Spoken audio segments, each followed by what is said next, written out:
The story begins with a prison in Colorado, where thousands of dangerous criminals are locked up. This is no ordinary prison, it is a high-security facility considered impossible to escape from. Guards keep a strict watch on the inmates 24 hours a day, and if any prisoner dares to attempt an escape, the punishment handed down is so severe that it breaks the courage of every other inmate who might have had similar thoughts. And then we see a prisoner named Ray inside this prison. Ray is no ordinary inmate, he is a mastermind who has already broken out of 14 prisons before this, and for the past several days, he has been deep in planning his escape from this one. Ray scans every corner of the prison, studying its entire structure, and figures out which part of the facility is the weakest. After that, he returns to his cell and gets to work on breaking out. First, Ray sits in his cell and starts counting. After exactly 7 minutes of counting, he notices the guards have returned. This tells him that the guards step outside every day for exactly 7 minutes to smoke cigarettes. So Ray now knows the guards' routine. However, the cell he is locked in opens and closes with an electronic lock system, and at any cost, Ray needs to know the code to that lock in order to get out. One day, when a guard comes to deliver food to Ray's cell, Ray's eyes fall on a milk carton that came along with the meal. The sight of it sparks an idea in Ray's mind, and he quickly peels off a thin plastic sheet from the top of the carton. On his way back out, Ray secretly sticks that plastic sheet onto the electronic lock. Once outside, Ray writes a letter to his associates in a secret coded language, mentioning the date and time of his planned escape. His associates outside read the letter and understand exactly what they need to do. When Ray returns to his cell and removes the plastic sheet from the electronic lock, the code that the guards had typed is imprinted on it, and Ray now has the code. All that remained was to actually escape. Ray then starts rolling small balls out of tissue paper, and when a guard comes to deliver food, Ray stuffs the tissue paper balls into the small food slot opening in the door so that it cannot lock shut. Now Ray's preparations for the escape are complete. Even so, he sits in the cell and waits, and the moment the guards step outside to smoke, Ray gets to work. He effortlessly types the code into the electronic lock and opens his cell door. He then makes his way through the ventilation shafts and quietly reaches the control room. Outside,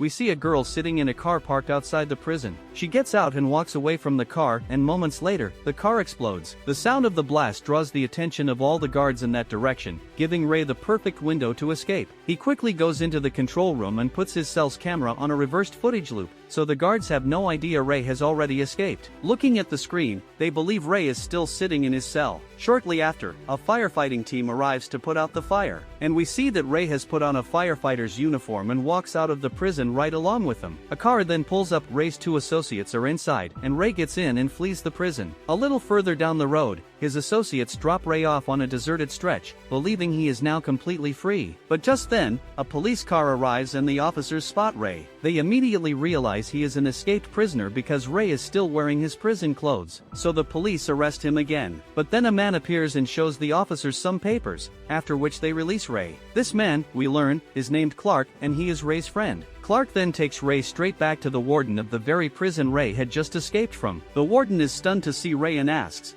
"What are you doing here? You're a criminal, you should be in prison." Clark then explains to the warden that he and Ray both work for a security company. Ray is not a criminal, his job is to go into prisons posing as a criminal to find out whether a prison security is strong enough. And by escaping from this prison today, Ray has proved that inmates can indeed break out of it. But there's no need to panic, Clark adds, because Ray has already done this at 14 prisons before. The warden has nothing to say to that, and the two of them leave. We now understand Ray's line of work and that he is paid a very handsome sum for pulling off this difficult job. The next day, while Ray is at the office with his team, a CIA agent named Jessica walks in. She tells Ray she has a new job for him and that he will be paid double. She explains that he must go to a prison considered the most secure in the world. However, it is built in a secret location that very few people know about. She wants Ray to go into that prison and prove that it can be escaped from, because no one else can do this job but him. The condition for the double payment, though, is that once Ray goes inside, his team cannot help him, and no one will know where he is. Hearing this, Ray's team rejects Jessica's offer outright. But Jessica then goads Ray by saying, "I've heard a great deal about you, so if you turn down this offer, I'll assume that the book you wrote about escaping 14 prisons is nothing but fiction." This gets under Ray's skin, and he accepts her offer. After he accepts, Jessica begins briefing Ray on the plan. She tells him his name inside the prison will be Anthony, and he will be sent in on a smuggling charge. Ray then asks, "If I fail to escape, how do I get myself released?" Jessica replies that the warden of that prison is named Russer, and Ray should tell him a code. The code is 310275. When the warden hears this code, he will know Ray is there on behalf of the government, and he will release him. Before going in, however, Ray's team secretly plants a tracker inside his body so they can track his location. As soon as Ray reaches the middle of a market, a black vehicle pulls up and masked men jump out, grab Ray, and shove him into the car. The very first thing they do is remove the tracker from the spot on Ray's body where it had been implanted, as if they already knew it was there. Now Ray's team has no way of knowing where he is because they are receiving no signal from the tracker. The men knock Ray unconscious inside the car, and when he comes to, he finds himself in a prison unlike anything he has ever seen. There are no walls. It is a completely different kind of prison. Every inmate is locked inside a glass cell, and each prisoner is monitored with the help of drones. The guards here all wear black masks over their faces, meaning it is impossible to figure out which guard is on which duty at which time. Taking all this in, Ray is alarmed and understands that getting out of here will not be easy. In a moment of resignation, he goes to the prison warden and addresses him as Warden Marsh. The warden corrects him and says his name is not Marsh, it is Hobbs, and there is no warden named Marsh here. Ray immediately understands something is deeply wrong. He tells the warden his code, 310275. The warden replies that he knows nothing about any of this, all he knows is that he is being paid to keep Ray here, and Ray will spend the rest of his life in this place. Ray now realizes he has been set up. He is taken back to his glass cell, and the next day, an announcement is made that a new prisoner has arrived. His name is Anthony. A prisoner named Michael hears this name and immediately becomes alert. When Ray, going by the name Anthony, comes among the general population, the other inmates stare him down. Some of them attack him right away. Ray fights back to defend himself, but he is alone and outnumbered. Just as the inmates are closing in to beat Ray further, Michael steps in and warns them, "If anyone lays a hand on Anthony, I will take his life." The inmates back off, because Michael is the oldest prisoner here and everyone fears him. Michael then walks over to Ray and shakes his hand, and Ray thanks him for his help. Ray now understands that if he wants to get out of this prison, he needs to make a friend here, so he befriends Michael. Ray then begins studying every corner of the prison with meticulous attention, searching for a way out. His eyes land on the isolation cells, a terrifying section where prisoners who have broken jail rules are kept. Meanwhile, Michael has been watching Ray closely and notices him studying the prison's layout. He approaches Ray and says he can help with anything. Ray tells him, "I need to get into the isolation cell." Michael says that's easy enough and immediately attacks Ray, starting a fight between the two of them. Guards show up and break it up, and the warden orders both of them thrown into the isolation box, exactly where Ray wanted to go. Inside the isolation box, intense lights are switched on, and the heat radiating from them is so extreme that both men are left in a terrible state, forced to sit with their heads bowed toward the floor. While sitting there, Ray notices that the floor has a large iron plate fitted with nuts and bolts. After an agonizing night in the scorching box, a doctor comes the next morning, opening the door to check on them. Ray seizes the moment and asks the doctor where they are and what this place is. The doctor gives no answer, but then a guard above notices Ray trying to speak with the doctor,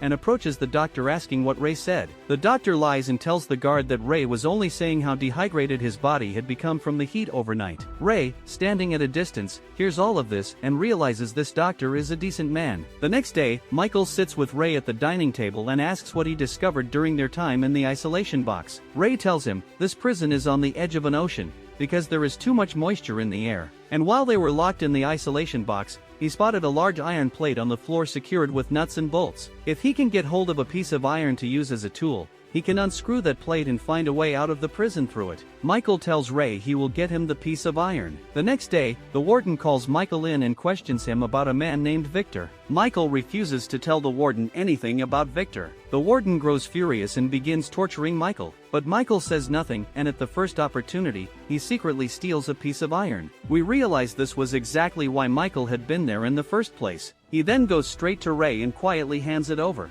Ray is overjoyed to have the iron piece and understands that Michael risked his life to get it. The two begin talking, and Ray asks Michael how he ended up here. Michael replies that he is serving time for something he didn't do. He committed no crime. He was put here because he used to work for a man named Victor, who robs from the rich and distributes the wealth among the poor. Because Michael worked for Victor, these people want to know Victor's whereabouts so they can capture him and take all his money. But Michael swears he will never give up Victor's location. Then Michael asks Ray how he ended up here. Ray explains that he used to be a lawyer. He had once secured a conviction against a criminal, but one day that criminal escaped from prison, came to Ray's home for revenge, and killed his wife. After losing her, Ray's world fell apart. From that day on, he decided that punishing criminals is not enough, the security of the prisons where they are held must also be checked. So he now works for a security company, and over the past 4 years he has broken out of 14 prisons. He does this work so that no criminal can ever again escape and harm a lawyer's family. But now he is trapped here, and the problem is that the book he wrote about escaping from those 14 prisons is in the warden's hands. The warden read that book, identified every mistake the wardens of those 14 prisons made, and designed this prison by correcting all of them. That is why escaping from this place is extraordinarily difficult. The one saving grace, Ray notes, is that the warden still does not know that he, Anthony, is actually Ray, the man who broke out of all 14 prisons. Michael then tells Ray that every prisoner in this facility, every single one, is innocent, just like the two of them. This prison was not built by the government. It is a private prison. People pay the warden to keep their enemies locked up here. Michael then asks Ray, "Now that I've gotten you the iron, what do we do next?" Ray says they both need to go into the isolation box one more time. Michael flatly refuses, saying the heat in there is unbearable. Ray tells him, "If you want to get out of here, this is what we have to do." Michael reluctantly agrees, but warns Ray, "If I don't make it out of here, I will kill you right inside this prison." Ray then explains the plan to Michael. When they are both in the isolation box, Michael must shout as loudly as he can. This will draw the attention of all the guards monitoring the screens toward Michael, and Ray will use that window to unscrew the iron plate at the bottom of the isolation box, slip beneath it, and find out exactly where they are located. Michael finds the plan reasonable. He then walks up to a prisoner named Javed and starts hurling insults at him. Javed's allies attack Michael and Ray, and a full brawl breaks out. During the fight, Ray quietly snatches a piece of bread from a table and pockets it. Guards rush in, break up the fight, and lock all of them in separate isolation boxes exactly where they needed to be. The moment they are locked inside, the intense lights switch on. Michael immediately starts screaming at the top of his lungs, drawing all the guards' eyes toward him. Ray seizes the moment, he pulls out the bread, chews it into a paste, spits it out, and presses it over the camera in his cell, blocking the guard's view. Then, one by one, he unscrews all the bolts from the iron plate, removes it, and squeezes through the opening beneath. Moving further ahead, Ray finds a ventilation route and begins climbing up through the pipes. But as he climbs, he accidentally breaks one of the pipes, and water shoots out under pressure, beginning to pool below. Ray manages to reach the door at the top and pushes it open to peer outside, and his eyes go wide. There is nothing around him but ocean in every direction. The prison has been built inside a massive ship, floating in the middle of the sea. Ray is completely shattered. There is no way to escape from here. He understands that if he jumps into the water and tries to swim away, he will die. Realizing the broken pipe is flooding the isolation cells, Ray quickly makes his way back. Sure enough, water has begun rising in the isolation boxes where all the prisoners are locked. Ray races down and is descending through the pipes when his foot slips and he falls, but thankfully, the water that has accumulated below cushions his fall and he is not hurt. When the warden notices water rising in the cells, he orders his guards to evacuate all prisoners from the isolation boxes immediately. The guards begin releasing them one by one, but before they reach Ray's box, Ray climbs back inside, quickly replaces the iron plate, screws the bolts back in, peels the bread off the camera, and is sitting there calmly when the guards open the door and pull him out. Meanwhile, on the outside, Ray's team is growing desperate with worry. They go to Clark's office and ask him to help locate Ray. Clark tells them not to worry, he has already put one of his men on the task of finding Ray, and Ray will turn up soon. After Ray's team leaves, Clark immediately calls the warden and tells him that the prisoner named Anthony is no ordinary man, he is the most cunning person in the world, who has already broken out of 14 prisons, and even wrote a book about it.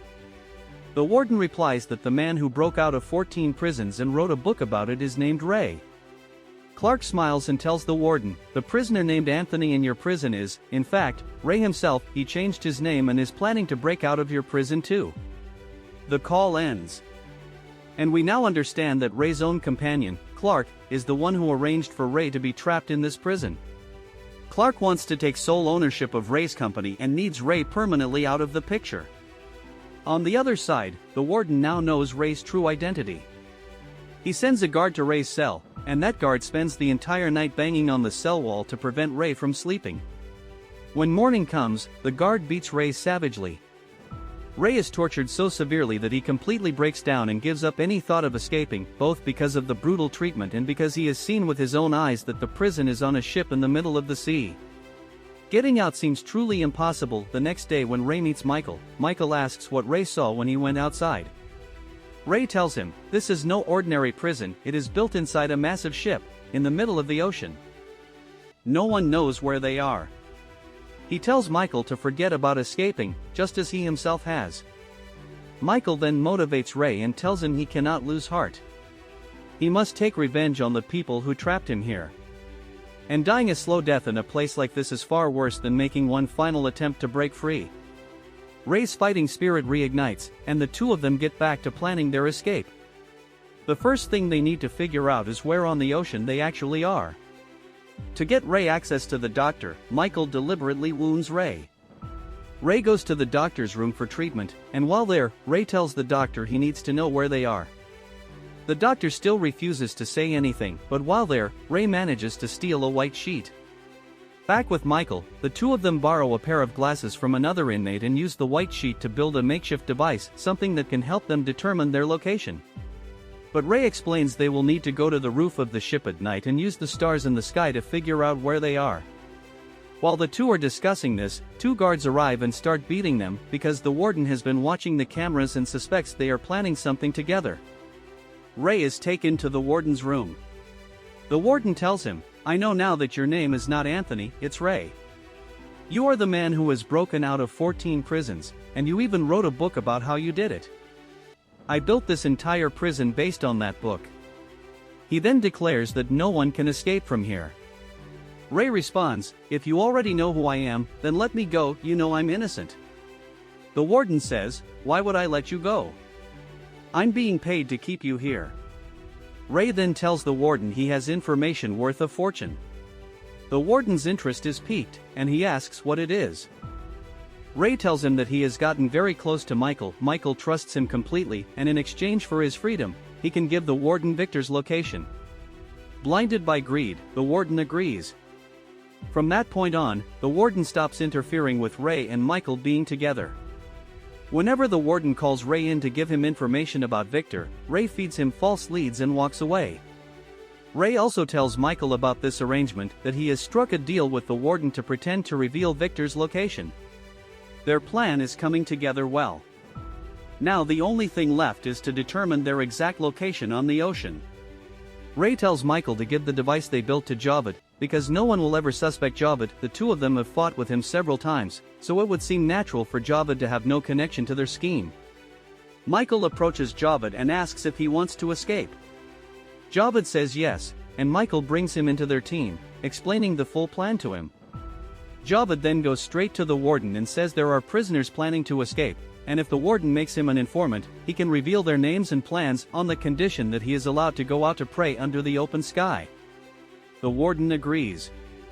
When Javed steps outside under the open sky, he looks up at the stars and uses the device to mark their position. He then hands it back to Ray. Looking at the markings, Ray determines that the ship is in the Atlantic Ocean, somewhere near Morocco. Michael says he has a friend in Morocco who knows him and will definitely help them, but the biggest problem is how to get the information to him that they are out here. Ray says he can handle that, and goes straight to the doctor. He tells him, you know I'm serving time here for something I didn't do. You have to help us. The doctor initially refuses, but after Ray's repeated pleading, the doctor agrees. He goes to the control room and sends a message to Michael's contact, along with the specific time they need to arrive. On the other side, Javed tells the warden that Ray is planning to escape the next day, and before doing so, Ray will cause a fight in Block C. The warden stations all the guards in Block C and keeps his eyes on Ray. When morning comes, the fight does not break out in Block C, it breaks out in Block A. Javed had lied to the warden. That was the plan all along. Taking full advantage of this, Ray, Michael, and Javed make a run for the upper deck from Block A. But before they can get out, word reaches the warden and he locks down every door in the prison. All three are now trapped inside. Ray quickly cuts the wires to the cameras and shuts them all down. Even so, the guards manage to track them down and open fire. As they run and dodge gunfire, a bullet strikes Javed and he is badly wounded. During the firefight, Ray and his companions take down the guards shooting at them, but Ray can't figure out how the guards are still finding them even after the cameras are down. Then he spots a motion detector. He immediately smashes it, and the warden loses all signals of their positions. Ray tells Michael, if all three of them are going to get out, they first need to shut down the ship's engine, only then will the door to the upper deck open. He tells Michael he will go shut down the engine, and the moment it stops, the rooftop door will open. Michael should take Javed and get up to the ship's deck. Michael asks what will happen to Ray, and how will he get out? Ray tells him not to worry, he has a plan B. Ray heads off to shut down the engine, while Michael tries to get Javed moving. But Javed tells Michael he can no longer go on, too much blood has been lost from the gunshot wound and he won't survive. He asks Michael to leave his gun with him. Michael, heartbroken, hands Javed the gun and, not wanting to leave him, is forced to go ahead alone toward the upper deck. When the guards close in, Javed opens fire on them, bravely fighting them off to the last. But in the end, the guards fill Javed with bullets. Meanwhile, Ray shuts down the engine. The moment the engine stops, Michael pries open the rooftop door and comes up onto the ship's deck. Right on cue, a helicopter arrives, Michael's contact from Morocco. The men inside the helicopter rain down gunfire on the guards still on the deck, and Michael sprints to the helicopter. Once there, he grabs a weapon and shoots down the guards still pursuing him. The helicopter pilot urges Michael to get in, they need to leave. But Michael refuses to go without Ray and orders the pilot to wait. Below, inside the ship, Ray is trapped, hiding inside a tank. The warden is searching for him everywhere, and eventually realizes Ray is inside the tank. The warden shouts at Ray to come out, there is no escape, they have him surrounded on all sides. A guard then switches the ship's engine back on, and water begins flooding into the tank. It is actually the ship's stabilizer tank, and when it fills completely, the excess water is flushed out through the bottom of the ship. The warden realizes that once the tank is full, Ray will be pushed out of the ship along with the water, but there is nothing he can do to stop it. When the tank fills to capacity, the pressure blasts Ray out through the hull of the ship and into the ocean. He swims upward and surfaces. From the helicopter above, Michael spots Ray in the water. The helicopter descends toward him, and Michael drops a ladder down. Ray begins climbing up.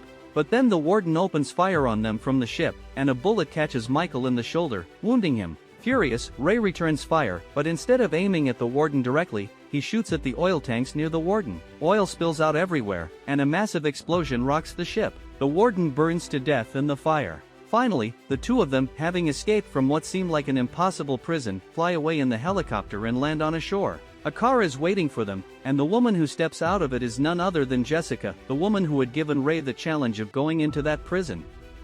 And here, Ray learns the truth, Jessica is Michael's daughter. He also learns that Michael's real name is Victor, the very man the warden had been desperately trying to extract information about from Michael all along, never knowing that Michael himself was Victor. Ray also realizes that the name Jessica gave him, Anthony, was actually a code, so that Michael would recognize, the moment he heard it in prison, that this man had been sent to help him. That is why, from the very first announcement of Anthony, Michael understood exactly who Ray was, and that is why he befriended him in prison and protected him. Jessica then explains to Ray, I didn't send you in to test the prison's security. I sent you in to break my father out. And I knew you were the only person who could do it. She also reveals that his friend Clark had been supporting him at first, but later, out of greed to become sole owner of the company, he had joined hands with the warden to make sure Ray never got out, so Clark could remain in charge forever. After telling Ray all of this, Jessica and Michael leave.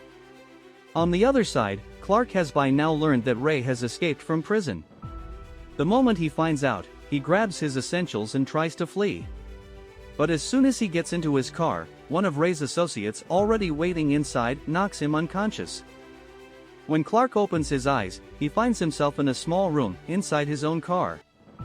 He begins screaming at the top of his lungs, but no one hears him. The camera then pulls back to reveal that Clark is locked inside a container on a massive cargo ship, and no one knows where that ship is headed or whether that container will ever be opened again. And with that, the story comes to an end. Please like and subscribe to our YouTube channel and help us to grow.